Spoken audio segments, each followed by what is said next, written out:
कमलाजींनी त्यांच्या केबिनमधून आपला मुलगा विजयला हॉस्पिटलमध्ये आलेले पाहिले.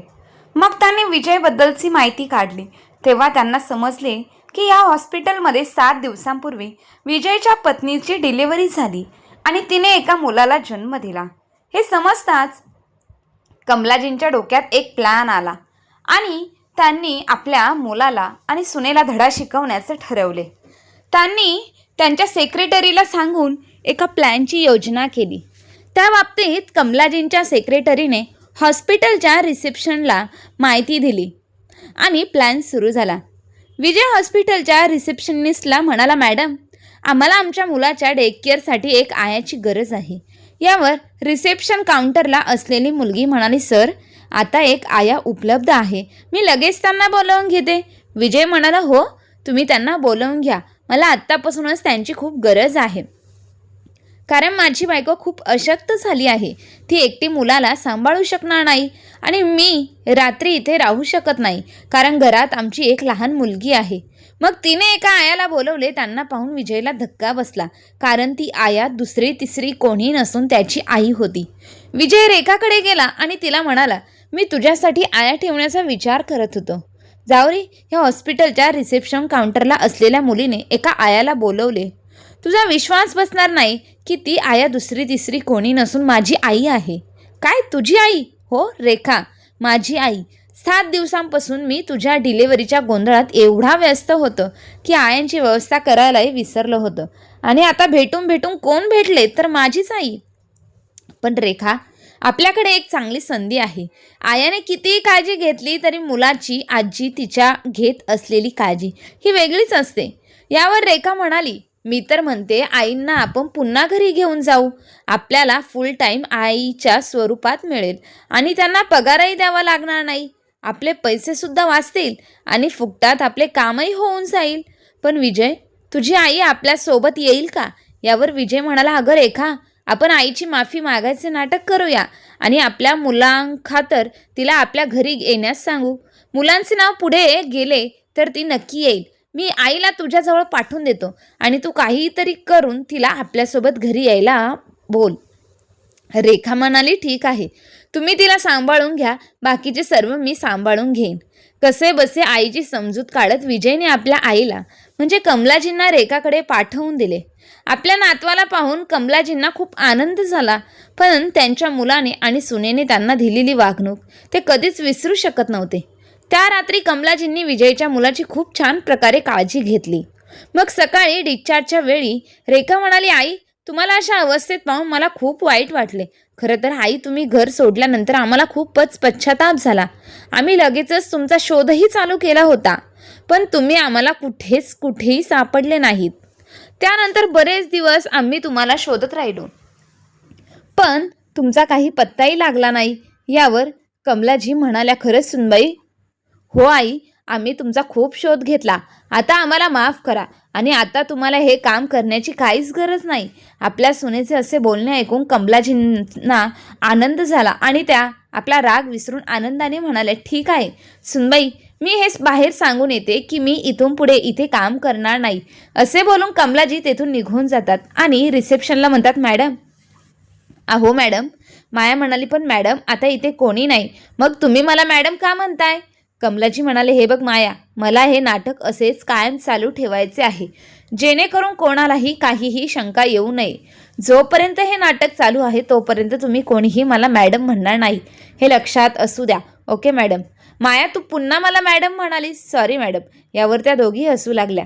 तितक्यात कमलाजींचे सेक्रेटरी तिथे आले आणि म्हणाले, मॅडम, ठरल्याप्रमाणे तुमचा प्लॅन काम करत आहे, पण मॅडम, तुम्ही त्यांच्यासमोर आया बनून का गेलात? तुम्ही तर या हॉस्पिटलच्या मालकीण आहात. ते लोक कोण आहेत आणि तुम्ही त्यांच्यासमोर आया बनून का आलात? माफ करा मॅडम, मला हे प्रश्न तुम्हाला विचारण्याचा काहीच अधिकार नाही, पण तुम्हाला असे त्यांच्यासमोर आया बनून गेल्याचं पाहून मी स्वतःला तुम्हाला प्रश्न करण्यापासून रोखू शकलो नाही. यावर कमलाजी म्हणाल्या, तो माझा मुलगा आहे आणि डिलिव्हरी झालेली ही त्याची पत्नी आहे, म्हणजे माझी सून आहे, ज्यांनी मला घराबाहेर काढून असह्य केले होते आणि आता मला त्यांना धडा शिकवण्याची चांगलीच संधी मिळाली आहे. रिसेप्शनिस्ट म्हणाली, मग अशी मगाशी तर तुमचा मुलगा तुमची माफी मागत होता. त्यांना त्यांची चूक कळाली आहे असे दिसत आहे. मॅम, तुम्ही त्यांना तुमच्याबद्दल सांगितले का? कमलाजी म्हणाल्या, नाही माया, ते कधीच सुधारू शकत नाही. आता ते लोक मला गोड बोलून घरी घेऊन जातील, कारण बाळाची आणि सुनेची काळजी घेणारे दुसरे कोणीही नाही. आता मी त्यांना अद्दल घडवल्याशिवाय राहणार नाही. त्यांनी मला खूप त्रास दिला आहे. 2 वेळच्या अन्नासाठी त्यांनी मला खूप तरसवले आहे. एवढेच नाही तर माझी सून मला खोलीत बंद करून खूप मारायची.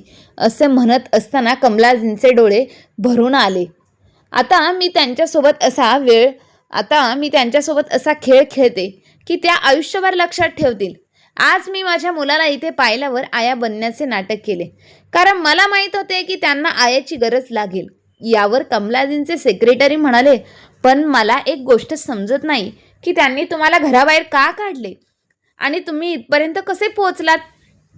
कमलाजी म्हणाल्या, मी हे तुम्हाला सर्व काही नंतर सांगेल, परंतु काही वेळासाठी मी इथे आया आहे हे लक्षात ठेवा आणि संपूर्ण स्टाफला सांगून ठेवा. कोणीही मला मॅडम म्हणणार नाही तर माझे भांडे फुटेल. त्यानंतर कमलाजी विजय आणि रेखासोबत त्यांच्या घरी गेल्या. घरात फिरताच रेखा म्हणाली, आई, घरात खूप धूळ झाली आहे. इतक्या धुळीत बाळाला धुळीचे इन्फेक्शन होईल. त्यामुळे तुम्ही सर्वप्रथम संपूर्ण घर झाडून घ्या, त्यानंतर स्वयंपाक बनवा. पण सुनबाई, बाळाने मला रात्रभर जागं ठेवलं आहे. आधी मी तासभर झोपेन आणि मगच मी सगळं काही काम करेन. कमलाजी असं म्हणताच रेखा त्यांना म्हणाली, अरे वा, तुम्ही तर एक आया म्हणून काम करत नसून कुठल्या तरी कंपनीची मालकीण असल्यासारखं बोलतात. असं बोलत आहात. दवाखान्यातील लोकांचे घाणेरडे कपडे धुण्याच्या कामातून मी तुम्हाला वाचवले. याबद्दल तुम्ही माझे आभार मानायला हवे होते. आणि जर तुम्ही इथे जास्त नखरे दाखवले तर मी परत तुम्हाला त्या हॉस्पिटलला सोडून येईल. जा आणि मग तुम्हाला सांगितल्याप्रमाणे काम करा. ठीक आहे सुनबाई, असे म्हणत कमलाजी घरातील कामे आवरू लागल्या. त्यानंतर 10 दिवसांनी रेखा तिच्या चेकअपसाठी पुन्हा त्या हॉस्पिटलमध्ये आली. तिच्यासमोर कमलाजीही आल्या होत्या. रेखा चेकअप करण्यासाठी डॉक्टरांच्या कॅबिनमध्ये गेली. तेव्हा कमलाजी रिसेप्शनिस्ट माया आणि त्यांच्या सेक्रेटरीसोबत काहीतरी प्लॅन करत होत्या. सेक्रेटरीने कमलाजींना विचारले, मॅडम, तुम्ही आम्हाला त्या दिवशी संपूर्ण गोष्ट सांगितली नाही. आज सांगा, या वयात तुम्ही एवढे मोठे साम्राज्य कसे उभे केले? मॅडम म्हणाले, हे सर्व काही इतके सोपे नव्हते. ही त्या दिवसांची गोष्ट आहे जेव्हा माझे पती मरण पावले आणि माझ्यासमोर सर्वात मोठे आव्हान होते, ते म्हणजे माझ्या मुलाला वाढवण्याचे. मी पेशाने नर्स होते, त्यामुळे घराची बहुतेक जबाबदारी माझ्या नवऱ्यावर होती, कारण मला कामातून वेळ मिळत नसल्याने विजयचे वडील त्याला सांभाळायचे. आमचे एक किराणा दुकान होते जे विजयच्या वडिलांनी व्यवस्थापित केले होते. एके दिवशी विजयचे वडील दुकानाचे सामान आणण्यासाठी मार्केटला गेले होते. तेव्हा तिकडून परत येत असताना त्यांना वाटेत त्यांचा अपघात झाला आणि ते जागीच मरण पावले. अशातच विजयची नुकतीच 12वीची परीक्षा जवळ आली होती. तेव्हा मी माझी नोकरी सोडली आणि मग नोकरी सोडून दुकान आणि घर पण सांभाळू लागले. पुढे विजयने त्याचे शिक्षण कंप्लीट केले आणि तो एका चांगल्या ठिकाणी जॉबलाही लागला. मग एके दिवशी तो मला म्हणाला, आई, आता तुला दुकान चालवण्याची काहीच गरज नाही. मलाही वाटतं आता माझं वय झालंय आणि विजयलाही आता चांगला जॉब मिळाला आहे, त्यामुळे आता दुकान चालवण्याची काहीच गरज नाही, म्हणून मी दुकान बंद केले. त्यानंतर काही दिवसांनी विजयने त्याच्या पसंतीच्या मुलीशी लग्न केले, म्हणजेच रेखाशी लग्न केलं. सुरुवातीला सर्व काही ठीक चालले होते, पण रेखा माझा अतिशय तिरस्कार करायची. मी तिला अजिबात आवडत नव्हते. तिला आपल्या घरात ही म्हातारी सासू नकोच होती आणि हळूहळू विजयसुद्धा त्याच्या बायकोचे ऐकू लागला. त्याला तिचेच म्हणणे बरोबर वाटायचे. रेखा दिवसभर माझ्याकडून घरातील सर्व कामे करून घ्यायची आणि विजयला नम्रपणे सांगायची की तुझी आई काहीच करत नाही. विजयलाही तिच्या बोलण्यावर लगेच विश्वास बसायचा आणि तो रेखासमोर मला बडबड करून अपमानित करायचा. त्या दोघांनी खाल्ल्यावर जे काही उरायचं ते मला खायला द्यायचे. एकदा त्या दोघांनी मला घरात कोंडून ते 7 दिवसांसाठी बाहेर फिरायला गेले. ते कदाचित माझ्या मरणाचीच वाट पाहत होते वाटते. त्यांना वाटले की ही फक्त पाणी पिऊन किती दिवस जगेल, कारण घरात पाण्याशिवाय दुसरं काहीच नव्हते. किचनला तर त्यांनी कुलूप लावले होते आणि मी भुकेने रडत होते, पण माझे ऐकणारे कोणीच नव्हते. तिसऱ्या दिवशी मी माझ्या खोलीच्या खिडकीतून आमच्या शेजाऱ्यांना हाक मारली. मला हे करायचे नव्हते, कारण यामुळे माझ्याच कुटुंबाची बदनामी होईल. परंतु भुकेपुढे मी सर्व काही विसरले. सर्वप्रथम त्यांनी मला खिडकीतून जेवणही दिले. त्यानंतर त्यांनी विजयला फोन केला आणि त्याला पोलिसांची धमकी दिली. तेव्हापासून माझ्या मुलाने व सुनेने हे चुकून घडल्याचे कारण सांगून प्रकरण हाताळले आणि विजय म्हणाला, आम्ही ट्रिपला गेल्यावर माझ्या सासूबाईंचा अपघात झाला, त्यामुळे आम्ही घरी येऊ शकलो नाही लवकर. आणि मग पण हे सगळं खोटं होतं. मी शेजाऱ्यांना सांगितल्यामुळे सुनेला माझा खूपच राग आला होता आणि तिने मला खोलीत बंद करून खूप मारलं. आता त्यांना माझ्यापासून त्यांची सुटका करून घ्यायची होती. एके दिवशी मी घरातील काम करत होते, तेव्हा माझा मुलगा आला आणि म्हणाला, आई तू तुझे सामान पॅक कर. मी विचारले, कुठे जायचंय? यावर विजय म्हणाला, तू स्वतः जाणार नाहीस म्हणून मी तुला नरकात पाठवणार आहे. विजय, तू असे का बोलत आहेस आणि तू मला कुठे घेऊन चालला आहेस? मी असे बोलल्यावर माझ्या सुनेने माझे केस धरले आणि म्हणाली, म्हातारे, आता यापुढे एकही प्रश्न विचारू नकोस. गप्प बस आणि आपले सामान गपचूप पॅक कर, नाहीतर जबरदस्तीने मला हे सगळं करायला लागेल. तू आमच्याबद्दल शेजाऱ्यांकडे तक्रार करतेस आणि हे लोक तुला साथ देतील. हा तुझा विचार एकदम चुकीचा आहे. तुला काय वाटले, आम्हाला तुरुंगात पाठवून तू इथे आरामात राहशील? असे कधीही होणार नाही. तू आता मेली तर आम्हाला काही पर्वा नाही, फक्त आमचा पिच्छा सोड. माझ्या मुलांसमोर माझी सून मला हे सर्व ऐकवत होती आणि माझा मुलगा मात्र तिला साथ देत होता. यापेक्षा माझ्यासाठी आणखीन वाईट गोष्ट काय असू शकते? मी लगेचच ते घर सोडलं. पण मी कुठे जाणार हे मला माहीत नव्हतं. अशा परिस्थितीत माणूस एक तर रेल्वे स्टेशन किंवा मंदिरात जातो. मी पण एका मंदिरात गेले. तिथे गेल्यावर मी पाहिले की मंदिराच्या पायऱ्यांजवळ लोकांची खूप गर्दी झाली होती. मी गर्दीतून वाट काढत पुढे गेले आणि पाहिले, एक माणूस पायऱ्यांवर पडून बेशुद्ध पडला होता आणि गर्दीतील लोकांपैकी कोणीतरी ॲम्ब्युलन्स बोलवली होती. मी पूर्वी नर्सचे काम केले असल्यामुळे मी त्या व्यक्तीच्या जवळ गेले आणि सर्वप्रथम त्यांचे हृदयाचे ठोके आणि हाताची नस चेक केली आणि लगेच त्यांनी CPR द्यायला सुरुवात केली. त्यानंतर मी जवळजवळ 12 मिनिटे त्यांना CPR ट्रीटमेंट देत होते, पण त्यांनी काहीच हालचाल केली नाही. पण मी माझे काम करत राहिले. शेवटी त्या माणसाने हालचाल केली आणि मग ॲम्ब्युलन्सही आली. मी पण त्या माणसासोबत हॉस्पिटलमध्ये गेले होते. कदाचित माझं मन मला म्हणत होतं की तू एक नर्स आहे आणि आता ह्या माणसाला तुझी गरज आहे, म्हणून मी त्या माणसाबरोबर हॉस्पिटलमध्ये गेले. आणि दुसरे कारण म्हणजे गर्दीतील कोणीच त्यांच्यासोबत हॉस्पिटलला जायला तयार नव्हते. हॉस्पिटलमध्ये पोचल्यावर डॉक्टरांनी त्यांच्यावर एमर्जन्सी वॉर्डमध्ये उपचार चालू केले. त्या व्यक्तीला CPR दिल्यामुळे डॉक्टरांनी माझे कौतुक केले आणि त्यानंतर माझे पुढील आयुष्य बदलून गेले. तेव्हा मला माहीत नव्हतं की इथून पुढचं आयुष्य माझं इतकं बदलेल की मध्येच कमलाजींचे बोलणे थांबवत त्यांच्या सेक्रेटरीने त्यांना विचारलं, पण तुमचे पुढचे आयुष्य कशामुळे बदलले आणि पुढे असं काय झालं त्यामुळे तुम्ही आज इथपर्यंत पोचलात? मग कमलाजी म्हणाल्या, ज्या व्यक्तीला मी CPR देऊन त्यांचा जीव वाचवला ते स्वतः एक डॉक्टर होते, पण ते खूप वृद्ध झाले होते आणि त्यांना मूलबाळ काहीही नव्हते. त्यांचं नाव डॉक्टर रामप्रसाद शर्मा होतं. माया आश्चर्यचकित होऊन म्हणाली, म्हणजे आपले सर? हो. माया, डॉक्टर रामप्रसाद शर्मा यांनी माझ्या तुटलेल्या आयुष्याला असं वळण दिलं ज्यामुळे आज मी इथपर्यंत पोहोचू शकले. माझे काम पाहिल्यानंतर त्यांनी प्रथम मला त्यांच्यासोबत त्यांची खास नर्स म्हणून कामावर घेतले. त्यांच्यासोबत मी जवळपास 10 वर्ष काम केले. त्यानंतर ते वयोमानाने वारंवार आजारी पडू लागले होते. तेव्हा माझे काम आणि समर्पण पाहून त्यांनी मला या हॉस्पिटलचे 60% मालक बनवले. एवढेच नाही तर त्यांनी माझ्यावर कोणताही उपकार केला नाही असे सांगून ते म्हणाले की तुझ्यात एवढा मोठा गुण आहे, त्या आधारे हे हॉस्पिटल तुला सांभाळावे लागेल आणि तुला तुझी एक नवीन ओळख निर्माण करावी लागेल आणि तुझ्या मुलाला आणि सुनेला दाखवून दे की एक स्त्री सर्व वेदना सहन करून बाळाला जन्म देऊ शकते आणि त्याला लहानाचे मोठे करू शकते, तर ती स्त्री सर्व काही करू शकते. त्यानंतर ह्या हॉस्पिटलसाठी मी सुद्धा खूप मेहनत केली आणि आज सगळे माझ्या नावाने ह्या हॉस्पिटलला ओळखतात. अशा प्रकारे मी इथपर्यंत पोहोचले. यावर माया म्हणाली, मग तुम्ही तुमच्या नालायक मुलाकडे का गेलात? माया, आधी मी त्याच्यावर अवलंबून होते म्हणून मी त्याचे अत्याचार सहन करत राहिले, पण आता मला सांग, मला त्यांना त्यांची खरी जागा दाखवून द्यायचीच आहे.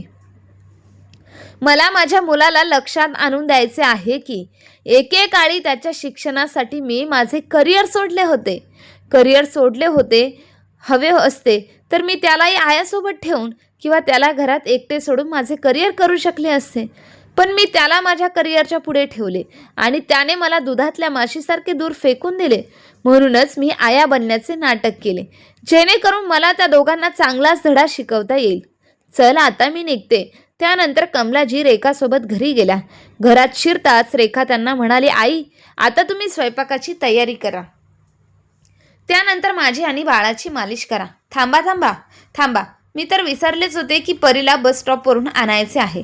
आई आधी तुम्ही परीला बस स्टॉपवरून घेऊन या. कमलाजी परीला घ्यायला बस स्टॉपवर जातात. त्यानंतर तिकडून आल्यावर त्या किचनमध्ये जाऊन स्वयंपाकाची तयारीही करू लागतात. तयारी करतात. संध्याकाळी विजय त्यांच्या ऑफिसमधून घरी येतो.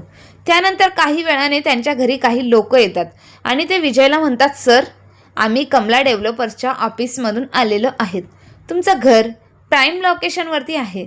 जर तुमची इच्छा असेल तर आपण इथे एक मोठे अपार्टमेंट बांधू शकतो आणि यात तुमचाही फायदा आहेच आणि तुम्हालाही फायदा होईल की तुम्हाला दुकानासह 2 फ्लॅट आणि 25 लाख रुपये रोख रक्कम मिळेल. हे सर्व ऐकून विजय आणि रेखाला खूप आनंद झाला आणि त्यांना आपल्या कानांवर विश्वास बसला नाही. विजयला वाटलं की कदाचित हे लोक आपली फसवणूक करायला आले आहेत. तो त्यांना म्हणाला, सकाळपासून तुम्हाला मूर्ख बनवायला दुसरं कोणीही सापडलेलं नाही का? यावर ते म्हणाले, सर हे सर्व काम रजिस्ट्रेशनमध्ये केले जाईल आणि जर तुम्ही सहमत असाल तरच तुम्ही ह्या पेपर्सवर सही करू शकता. आम्ही तुम्हाला ताबडतोब 6 लाख रुपयांचा चेक देऊ. ही रक्कम टोकन स्वरूपात राहील आणि उर्वरित रक्कम अपार्टमेंटचे काम चालू झाल्यावर तुमच्या खात्यात जमा केली जाईल. आता निर्णय तुमच्या हातात आहे. अन्यथा आम्ही ही ऑफर तुमच्या एरियातील दुसऱ्या कोणत्याही व्यक्तीवरती कोणालाही देऊ शकतो. यावर रेखा विजयला साईडला घेऊन म्हणाली, अहो ऐका, अशी चांगली संधी पुन्हा येत नाही. विचार करा, नवीन फ्लॅट आणि तेही 2-2. एका फ्लॅटमध्ये आपण राहू आणि दुसरा फ्लॅट भाड्याने देऊ आणि त्यासोबतच आपल्याला एक शॉपही मिळणार आहे. ते शॉपही आपण भाड्याने देऊ. मग तुम्हाला नोकरीसुद्धा करायची गरज पडणार नाही, कारण त्या 25 लाखात आपण आपला बिझनेस सुरू करू शकतो. मग विजय रेखाला म्हणाला, पण ते जर फ्रॉड निघाले तर आपण असे एखाद्यावर विश्वास कसा ठेवू शकतो? मग रेखा म्हणाली, पण त्यांचे म्हणणे आहे की आपण आता हो म्हटलं तर ते लगेच आपल्याला 6 लाख रुपयांचा चेक देतील. मग यात विश्वास न ठेवण्यासारखं काहीच नाही. त्यानंतर विजय त्या लोकांना म्हणाला, आम्हाला लगेच 6 लाख रुपयांचा चेक मिळेल का? हो सर, तुम्ही सही तर करा, चेक रेडीच आहे. विजयने पेपरवर सह्या केल्या. त्यानंतर त्यांनी विजयला 6 लाख रुपयांचा चेक दिला. ते पाहून विजय आणि रेखाला खूप आनंद झाला. त्यानंतर त्या लोकांनी विजयच्या आणखीन काही पेपर्सवर सह्या करून घेतल्या आणि ते तेथून निघून गेले. खरं तर विजयने आनंदाच्या भरात ते पेपर न वाचता त्यांच्यावरती सह्या केल्या होत्या. दुसऱ्या दिवशी विजय बँकेत चेक जमा करतो आणि काही वेळातच त्याच्या अकाउंटवरती 6 लाख रुपये जमा होतात. आता रेखा आणि विजयचा आनंद गगनात मावेनासा झाला होता. तो त्याची नोकरीही सोडतो.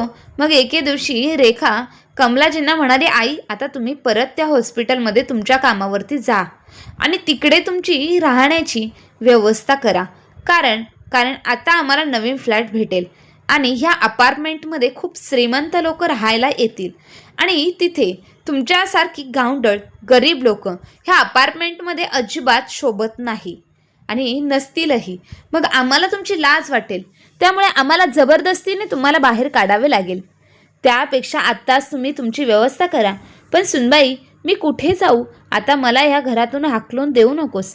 यावर रेखा म्हणाली, जर तुम्ही लगेच हे घर सोडले नाही तर मी तुम्हाला मारून टाकून एखाद्या नाल्यात फेकून देईल आणि कोणाला कळणारही नाही. असे म्हणत तिने कमलाजींचा हात घट्ट पकडला आणि त्यांना बाहेर ओढत नेऊ लागली. तेव्हा कमलाजींनी रेखाच्या जोरदार एक कानाखाली मारली. गालावरच्या चापटीच्या आवाजाने विजय आणि रेखा हादरले होते. त्यांना समजत नव्हते की आईमध्ये अचानक एवढी ताकद कुठून आली. रेखा अजूनही आश्चर्याने डोळे विस्फारून कमलाजींकडे पाहत होती. याआधी विजय काही बोलणार त्या अगोदरच कमलाजी आपले अश्रू पुसत घराबाहेर पडल्या. कमलाजी निघून गेल्यावर 2 दिवसांनी अचानक कमला डेव्हलपरच्या ऑफिसमधून परत ते लोक येतात. विजयच्या घरी येतात. विजय त्यांना म्हणतो, तुम्ही लोक काम कधी सुरू करणार आहात? सर, आजपासूनच आम्ही काम सुरू करणार आहोत. आता तुम्हाला हे घर खाली करावे लागेल. मग विजय त्यांना म्हणाला, आम्ही आमच्यासाठी दुसरीकडे भाड्याने घर बघितले आहे.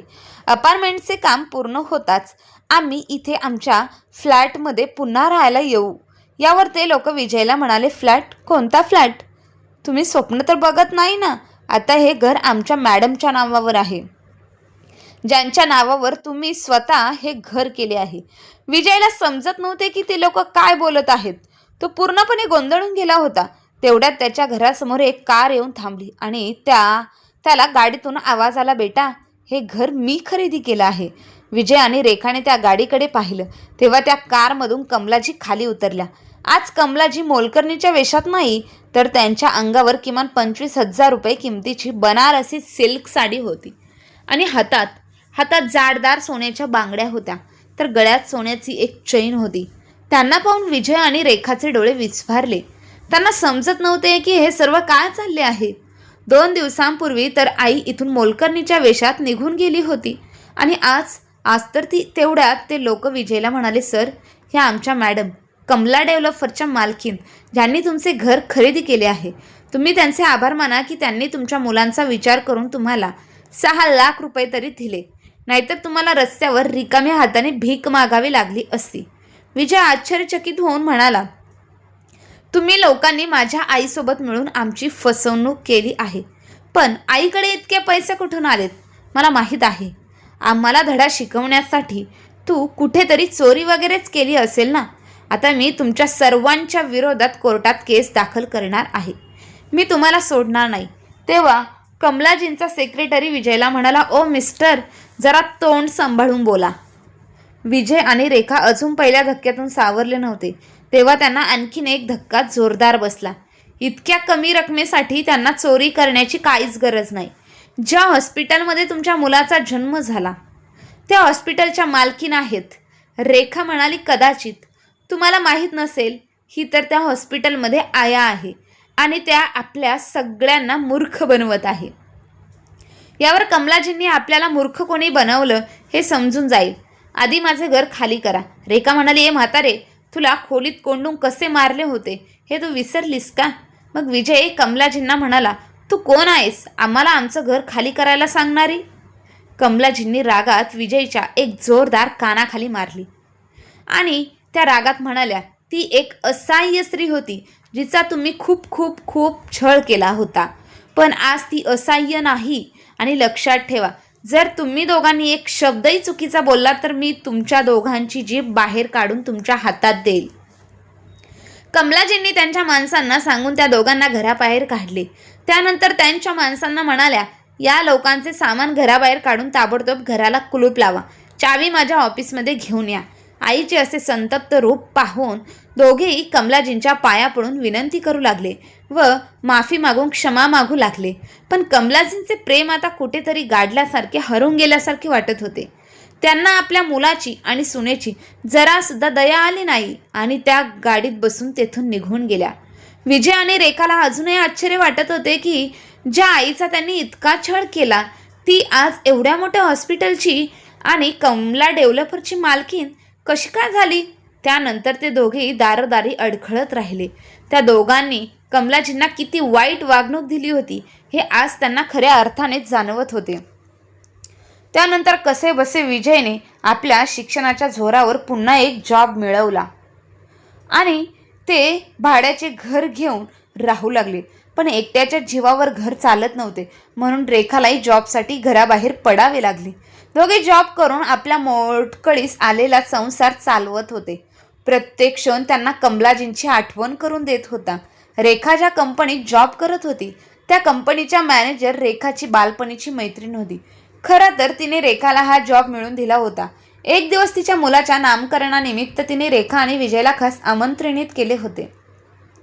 रविवार असल्यामुळे दोघांनाही सुट्टी होती, त्यामुळे त्या दोघांनी कार्यक्रमात जाण्याचे ठरवले होते. कार्यक्रमात पोचताच रेखाने तिची मैत्रीण अंजलीची भेट घेतली आणि ते दोघे स्टेजवर असलेल्या खुर्च्यांवर जाऊन बसले. काही वेळाने तिथे कार्यक्रम पाहणारे एक महिला स्टेजवर आली आणि ती रेखाला व विजयला म्हणाली, मॅडम तुम्ही दोघं या खुर्चीवरून उठा आणि सर्वांसोबत खाली असलेल्या खुर्च्यांवरती जाऊन बसा. मग रेखा त्या महिलेला म्हणाली, कदाचित तुम्हाला माहीत नसेल की आम्ही इथे प्रमुख पाहुणे आहोत. अंजलीने स्वतःच्या या कार्यक्रमासाठी आम्हाला खास आमंत्रित केले आहे. मग ती म्हणाली, मॅडम मला माफ करा मॅडम, तुम्हाला जरी खास आमंत्रण दिले असले तरी ह्या कार्यक्रमाचे प्रमुख पाहुणे नुकतेच येणार आहे, त्यामुळे तुम्ही येथून उठून सर्वांसोबत खाली असलेल्या खुर्च्यांवरती जाऊन बसा. इच्छा नसतानाही रेखाला तिथून उठावे लागले आणि ती खाली येऊन सर्वांसोबत बसली. तेवढ्यात संपूर्ण सभागृहात टाळ्यांचा कडकडाट झाला, कारण चकमकत्या कारमधून खाली उतरून कमलाजींनी सभागृहामध्ये प्रवेश केला होता. त्यांच्या अंगावर किमान 70 ते 80 हजार रुपये किमतीची बनारसी सिल्क साडी होती. हातात सोन्याच्या बांगड्या तर गळ्यात सोन्याची चैन असा त्यांचा पेहराव होता.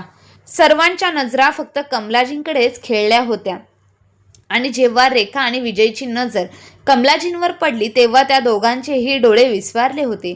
त्यानंतर ते दोघेही आश्चर्यचकित नजरेने एकमेकांकडे पाहू लागले आणि ते एकमेकांना हातवारे करून विचारू लागले की हे कसं शक्य आहे, हे सगळं कसं शक्य झालं. कमलाजींना अनेक फोन केल्यानंतर त्या कार्यक्रमात येण्याची राजी झाल्या होत्या. अंजलीचे सासरे हे कमलाजींच्या हॉस्पिटलमध्ये सर्जन डॉक्टर होते. आज येथे अंजलीच्या मुलाचे नामकरण होते. त्या निमित्ताने त्यांनी कमलाजींना आमंत्रित केले होते. इथे कमलाजींचे भव्य स्वागत करण्यात आले आणि त्यांचा सत्कारही करण्यात आला. त्यांनी त्यांच्या गळ्यातील सोन्याची चेन काढून अंजलीच्या मुलाच्या गळ्यात घातली. हे पाहून रेखा आणि विजयला खूप मोठा जोरदार धक्का बसला. काही वेळाने कमलाजी त्यांच्या सेक्रेटरीसह तेथून निघून गेल्या, कारण त्यांना दुसरीकडे आणखी एका कार्यक्रमात प्रमुख पाहुणे म्हणून बोलवण्यात आले होते. इकडे रेखा आणि विजयला पूर्णपणे धक्का बसला होता. आता त्या दोघांची इच्छा असूनही ते कमलाजींना आपल्या जवळ राहायला बोलवू शकत नव्हते. त्यानंतर कमलाजींनी कधीही आपल्या मुलाकडे व सुनेकडे मागे वळूनही पाहिले नाही. तर मित्रांनो, ही कथा आवडली असेल तर अशाच नवनवीन कथा पाहण्यासाठी आपल्या चॅनलला आत्ताच लाईक, शेअर, सबस्क्राईब नक्की करा. धन्यवाद.